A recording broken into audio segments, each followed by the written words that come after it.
Hey everybody, this is Dominic, DeAngelo of WrestleZone.com. Today's date is August 8th, 2021. I'm happy to have with me none other than EJ Nduka, the judge, as we all know him as, who made a big impact at MLW Battle Riot 3. So, EJ, thanks for joining me, man. Thanks for having me, man. Appreciate it. Yes, so let's talk about that.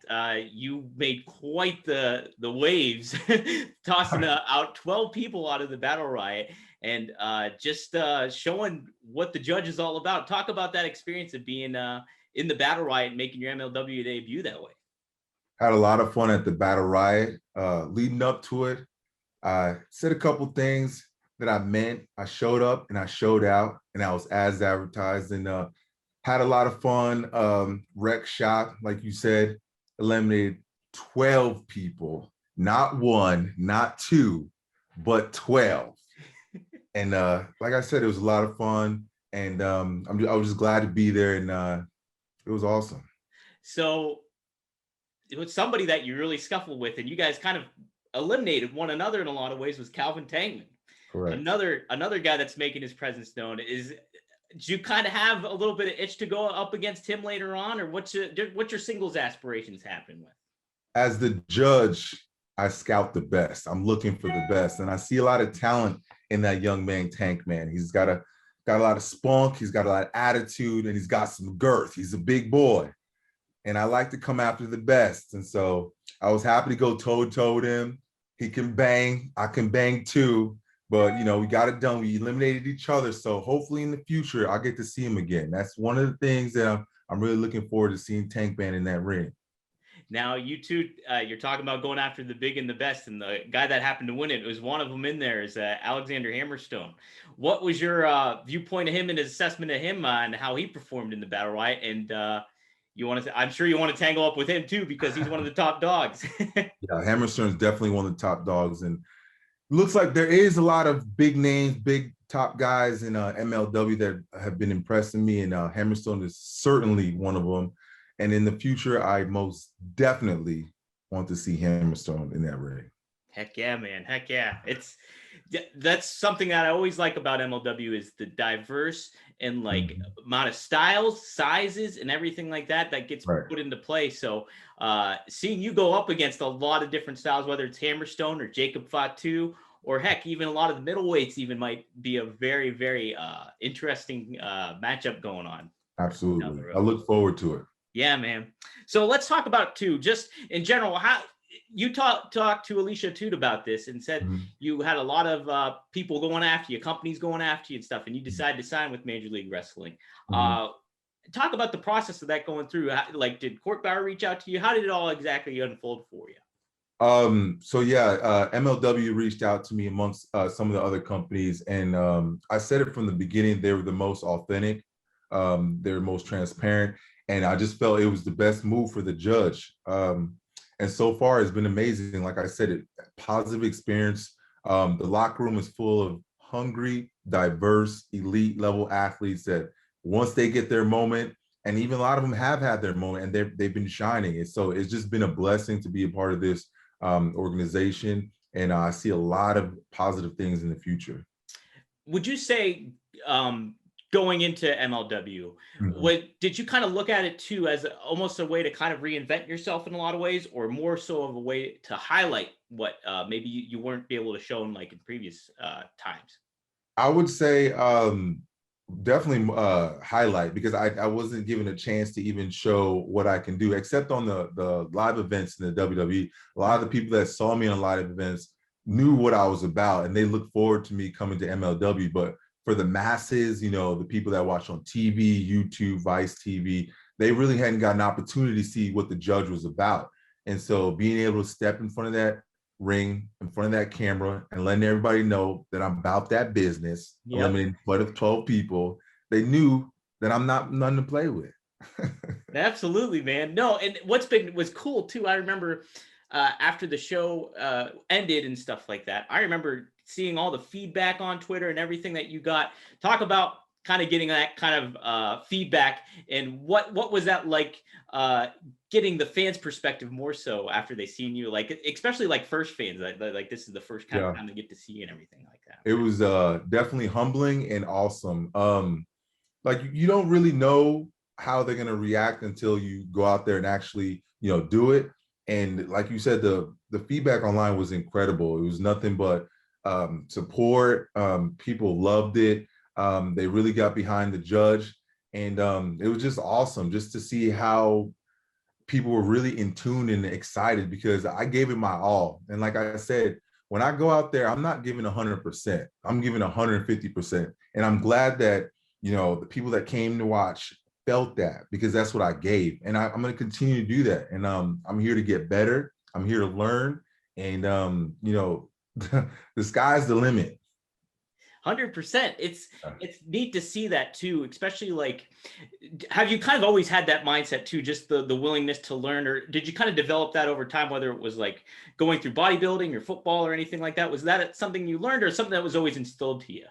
I've been an athlete all my life, and one of the things that really helped me get this far is being able to self-evaluate, look at myself on the other side of the spectrum. And I've found that a lot of the athletes that are stuck in their ways, wrestlers or actors or whatever profession you're in, when you stop learning, you stop growing. Yeah. And I realized that that wasn't going to be me. I'm going to keep learning till the day I die, So just because you say you're learning doesn't mean that you're new, doesn't mean that you're a rookie, doesn't mean you're green. It means that you're hungry. Right. You can always learn, no matter what. Even the top guys in some of these other promotions, they're always learning. They're always taking classes. They're always, improving themselves, because you are what you are. You're a stock, you're a brand. And the second you stop investing in yourself, you plateau. And then who knows what happens? The fans can get used to you. They can stop believing in you. You stop believing in yourself. And, that's not the way to go. So like I said, it's always imperative to keep learning and just give your best. Because that's the two things you can control: your effort and how much you want to learn. Right. And like, yeah, you can only control what you do and what you put out. And to be able to rely on yourself and just being malleable is, I think, just so important, especially in a business like wrestling, where it's just like, there's so much people judge you by, whether it's look, size, the ability in the ring, just ability to talk, anything like that. There's so much that can get picked apart. But if you just rely on what you're capable of doing and what you want to improve, it's definitely, it shows a perfect mix of things and being able to move forward with it. And that's one of the things that I was kind of happy about, because a lot of people were commenting about my ability in the ring and my presence. And I don't fault them, because when I got released by WWE, no one saw me on TV, so they didn't know what to expect. And so being able to go out there and exceed their expectations was awesome. Yeah, no, that's got to be a good feeling too, to be like, all right, I'm knocking it out of the park. It's a good way to start off, a hot start, baby. I wasn't just sitting around with my thumb up my butt at the PC. I was grinding. Like I was going in days, you know what I'm saying? Like I was working with some of the best, trying to learn as much as I could. Just because, like I said, learning is imperative. Now, who would you say, now it could be somebody at the PC or somebody that you're currently working with, or even beforehand, who would you say you took a lot of learning aspects of the pro wrestling business from? Any names in particular that really stand out to you? As far as the coaches, there's a lot of coaches at the PC that helped me out. Some ones that just come off my mind is Scott Garland, Scotty Tuhati, Carino, Smiley, Brookside. There's so many. We have so many guest coaches come in and just help out. Right now, Devon at Devon's Academy, he's helping me a lot. Like I'm learning a lot from him, just, the in-between stuff and just how to be basically a star and just be able to carry myself and just developing who the judge is. A lot of the wrestlers that I've worked with, I bounced ideas off of Reggie, my boy Reggie, Ricochet. There's tons of guys that I just hit up.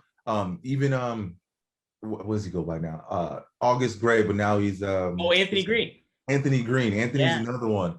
He's a real good friend of mine. We became friends at the PC, and he's just a wrestling encyclopedia. So, I run things off of him, just kind of see what he thinks about the psychology, and he's just there's just been a plethora of guys that I've been around that's just been really beneficial.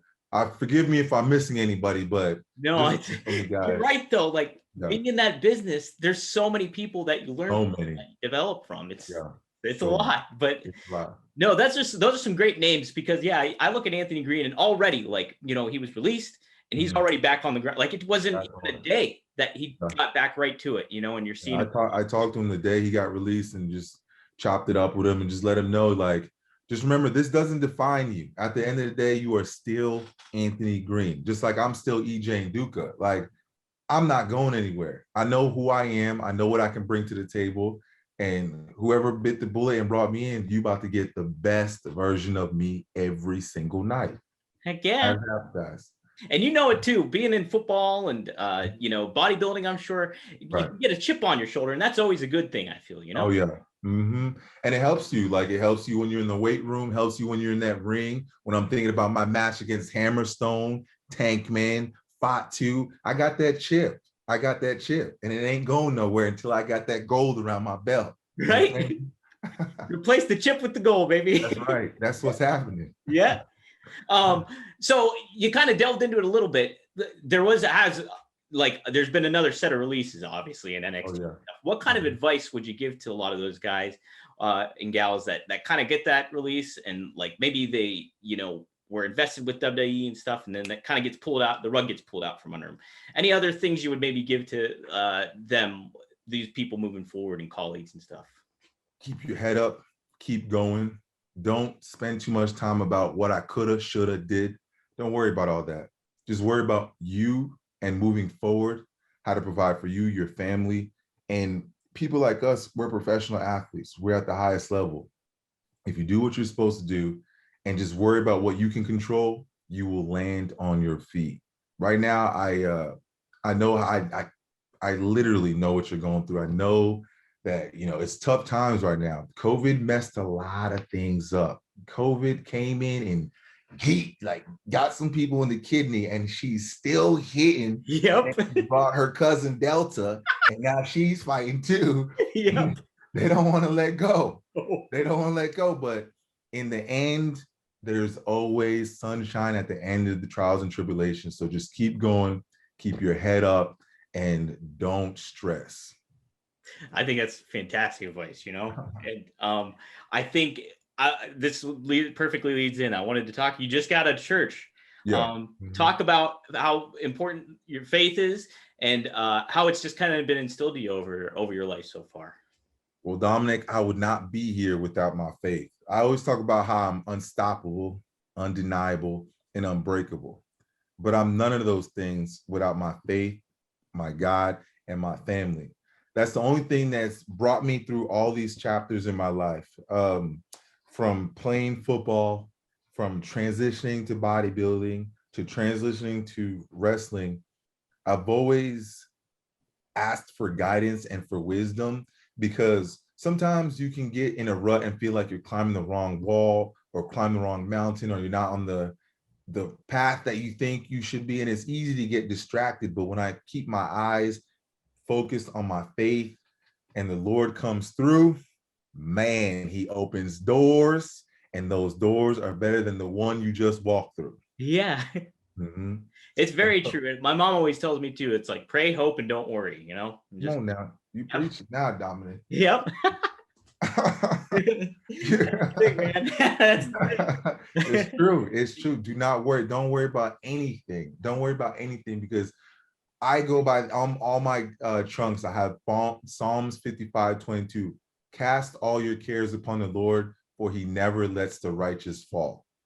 Meaning, not some, not maybe a little, all of your cares, all of your worries, everything that is stressing you out, give it to him, and he'll help you navigate through this earth. And you know, that's why I'm really big on my faith, and I read the Bible, basic instructions before leaving earth, and that just helps me stay on track. And even with my my nickname, the Judge, I got that at the PC from some of the boys, because you know, people always come up to me for advice about life and not just wrestling or whatever. And like, oh man, when I would walk into the PC, be like, oh, the Judge is in the building. the judge is in the building. So I kind of adopted it from the boys. But I want to make sure that people know that I even have this shirt. It says the Anti-Judge Club. Nice. So it's not about judging people about who they are. It's about keeping people accountable, because now it's like weird to be who you are and as advertised, and it shouldn't be. People should be able to be kind, genuine people, and people shouldn't think that there's like hidden motives or anything like that. You know what I mean? Right. Like, say what you mean and mean what you say, and just be a positive person. Right. And you exude that out, and it's contagious. It can be contagious, you know? Like, and that's good. Trying to be a light. That's all I am. Right, man. Right. Now, I got to ask you this, since they were calling you the judge. Yeah. They try to set up any kind of like wrestling court where you would hold court or anything like that, you know? Yeah, I hold court when I step in that ring. There you go. There you go. That's when you get sentenced. Right? That's when the verdict's in right there. Yup. And you don't need a bailiff either. I'm the bailiff. I'm the jury executioner as advertised. all covered. All right. Let's so being into wrestling and all that stuff, what were some of your influences as a kid? Like, were you a big fan as a kid?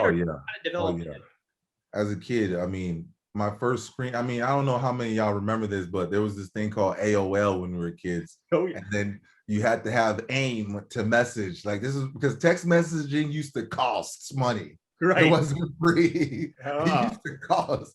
And so we used to message on AIM. And my first screen name was Jabroni. Because I heard The Rock say it all the time on SmackDown, on UPN. I knew it wasn't a good word, but because The Rock said it, I wanted to be it. So my first screen name was the Jabroni. I used to walk around like this with my eyebrows all the time. If you smell like that was what I did as a kid. And growing up, I just respected his grind, his work ethic. And it was always awesome at the PC when the coaches would compare us and like who we reminded them of. And I would always get Dwayne and always be like, yeah, you remind me of Dwayne, you remind me of The Rock. But I never got to, like, out of all the superstars, I never got to meet Dwayne, but I know I will soon. And one day I'm going to be able to chop it up with him because we had very similar paths. He went through the CFL, you know, he had got released. I literally went through the CFL before I started bodybuilding. We're both into fitness, you know, and he's just got a lot of charisma. And I would always get told, man, you've got enough charisma to fill up this whole room, just like Dwayne, and blah, blah, blah. I'm like, yeah, you know, that's awesome. Yeah. I want to meet him. Dude, there was one time, so I lived in Philly for like 5 years. And I'm in Pittsburgh now, but I remember like I was hearing like, oh, The Rock's going to be in town for Raw. And I was like, you know, because I bet you, you know, at some point he's going to go to the Rocky statue. And I was like, maybe I should go. And for some reason I ended up not going. And sure enough, he was there. Dang it. I should have went. And I was like telling my brother. Your intuition, always follow it. I know, right? You do it. One day it's going to happen. You'll meet him. Oh, yeah. No question. Yeah, absolutely, man. We'll close it out with this. So what I've been doing is I've been collecting wrestlers, certain songs that they like, but in particular, songs that they work out to. So if you can give me 3 songs, it can be anything, all time, ones you're currently listening to, anything that you really jam into that I can add to a playlist eventually for like a big workout playlist. Okay. Let me go to the playlist right now because mine is steady getting updated. Is a thing. Right now, I'm jamming to a lot of WizKid. Shout out to my Naija people, WizKid Essence. Essence it's a good song. It's called Essence by WizKid. Okay. My anthem right now is Having Our Way with Drake and Migos. Oh, that's a thumper right there. If you're on the treadmill, you're on the Stairmaster, turn that thing on. Yeah. And it'll help you get through. And what else we got here? Man, I got a lot. Ooh. What else we got here? And I'm a Gunna fan. Anything off the Gunna album. I like Gunna. Let's say we can go Ooh, I got a lot of gun on here. Anything off the gunner. Anything off gunner. I can make that work for sure. Okay. Wanna. Okay, let's just do Wanna.